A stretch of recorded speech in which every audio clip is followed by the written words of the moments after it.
km/h. Reportage signé d'Anna Britz. Passer de 90 km/h à 80 sur les routes secondaires, une proposition de Manuel Valls qui pourrait être expérimentée dans plusieurs départements et qui fait réagir. L'Automobile Club, l'organisation de défense des automobilistes, est contre une limitation généralisée et prône plutôt la juste vitesse. On pourrait imaginer qu'effectivement sur des axes très spécifiques identifiés comme posant un problème particulier, après un audit de l'infrastructure pour voir s'il y a un problème d'obstacles latéraux, s'il puisse y avoir véritablement des soucis de visibilité, que dans cette hypothèse-là de configuration très spécifique, il y ait un abaissement particulier sur une portion d'axe pour attirer justement l'attention des automobilistes, oui, ça, c'est tout à fait plausible. Pour nous, Automobile Club, il y a certainement beaucoup d'autres pistes à explorer.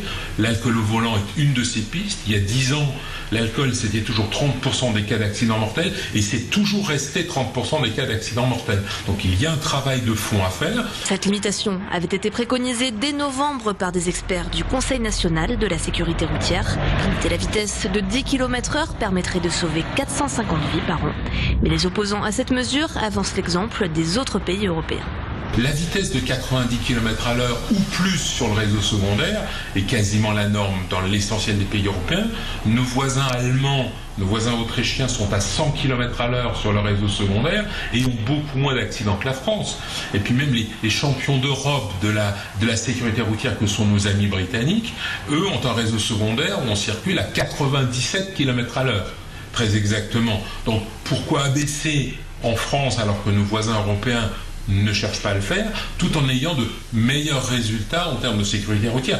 La mortalité sur les routes françaises a reculé de 11% l'an dernier. Tivia, réfugiée politique en France depuis ses 9 ans, vit à Strasbourg parfaitement intégrée. Un jour, contre toute attente, elle part se marier au Sri Lanka avec un homme rencontré sur les réseaux sociaux.